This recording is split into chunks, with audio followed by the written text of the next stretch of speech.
Yan pa, para king kamelyo, ing lungub king met busbus ning karayom, kesa king metong mabandig, lungub king kayaryaning Diyos, may skandalula po rin alagad ning ginuta mo. Manapin, nung makanyan, hindi miligtas. E baluta mo po, detangatin nilang burida rin aliway. Timbawa, kening radyo. Siyempre, burido ret ang ating mamag-donate, ret ang mamag-sponsor, yawari po. Then, rin kay katamo manyad sad po, tangkay sabihan ng Ebanghelyo, masakit kayo kanong lungob king kayarianing bano, nai kayo pong makabanding makiramdam yan at manalbe, makasakit kayo. Pero alin po yung pupuntunan ng ginawa, that's the point of our gospel. Uni po yung makaintriga, mayan pa kano para keng kamelyo ing lungubya king busbus ning karayom, kesa king meto nga mabanding milup king kayarianing banwa.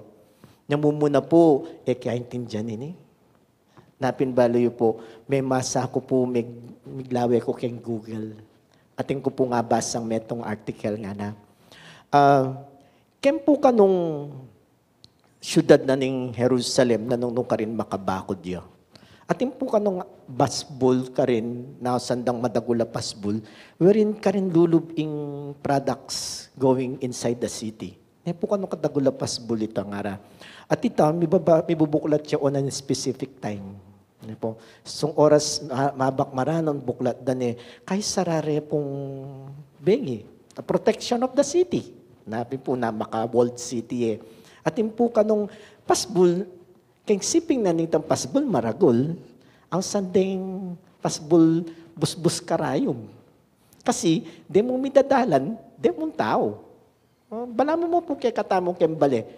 Garahing sakin, dalan tao. Potalong ka kimbali, kakatok ka kitang malating pasbol na nitang makimbali. Uling ka rin na nakapalabasan. Pero nung ating kasakin, palubming sakin mo, kitang kita madagol, ngarapin po. Makanyan po kanuing kabaldugan na nitang busbus karayom. It is a small door. Anong no ka rin, passable mo po para ka rin tao.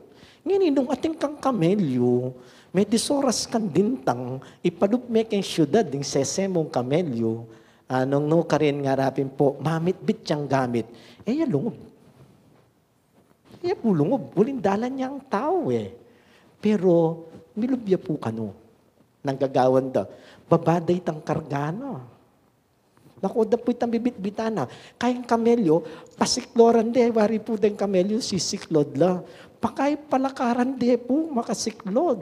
Igutan ding makasiklod, papalub kitang busbus.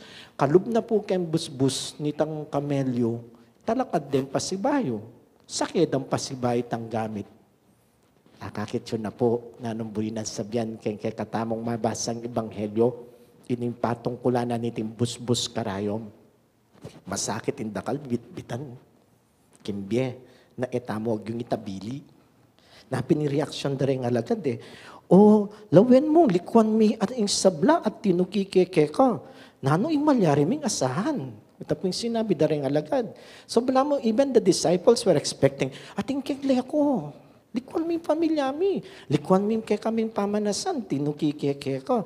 Likwan ko yung pamangulet ng buwis, tinuki ko keka. Mekat pati rin yung babaeng talatukin ng ginuri. Susana, di Maria, di Wana Kusa. Likwan mi kay kaming pibale-bale, pemipira ka, piglutura ka. What is it for us? Nanong asahan mi keka? Sabihan na po ng Ebanghelyo kay katamo, tunepen, when we give up certain things in life, ngarapin po, ating baging manatili. Karela na anong sabihan ng Ginoo, ikayo, uring maging tapat kayo, you will be given the 12 tribes of Israel. Maging pundasyon na kayo ng kasalpantayanan. Uling tinuki kayo, likwan nyo. Itang bagay-bagay kimbiyayo at ing ginumo yang kaya kandininan nulaga. Kinwento ke po yung Ebanghelyo, kay metong kareng kaluguran, kinwento ke po rin iting kanako reflection. Pali po na sabi na ako, tutuyan amo nga na, niya nga ako na makanyan, niya makiasawa ko, karakal ko bageng tebile, anong makanyan, niya ako karakala itang biye kong dalaga, kailingon ko na ito, kasi siyempre mag-focus ko kayong pamilya ko. Anyang kayong masakit na palikwanak ko ng asawa ko, ano pong makanyan, may biyasa kong talakad tili ko, mga biyayan para kay pamilya ko nga na pumakanyan. I have learned to sacrifice dakal keng sarili ko. Uling ating kumeto nga pakiisip, in welfare na ning pamilya ko, ding kanakong anak. Nung isipan ko, nung pakanano ko sadsad nga na po. Pero may sadsad ko, apayari ko la, adi nang ko masanting abiyang nga na po makanyan. Because ating kang pinili, ating kapong tebili, keng kambye. At iniimpawagan na ning maya pabalita. Nino rin mabandi, it is not only because you have a lot of material things, de mabandi, retang baluda nung sano ing maulaga, keng karelambye, at baluda, hindi dinandang ulaga, apinitang sasabyan tamong kaburyanan ng Diyos at yung pamalak ng Diyos para kay katamo. Anyapin po ginawa kong malating tema-tema, kawangis na nga pong Ronnie. Pero ini po katonong niya ko biyasa kaya tao, pamot putot-putot na nga pong Ronnie. Pero buri ko ya pong lakwan kay kayo, uling buri pigunaman niya po.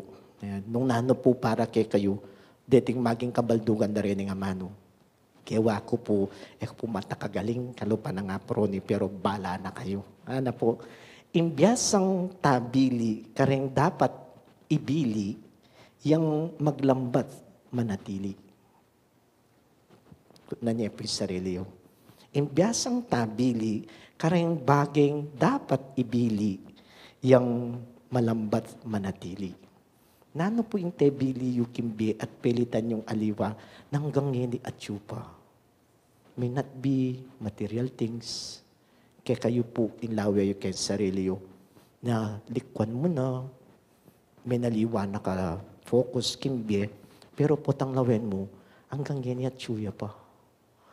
Potang kaya sabi mo kay sarili mo, uni, imahulaga.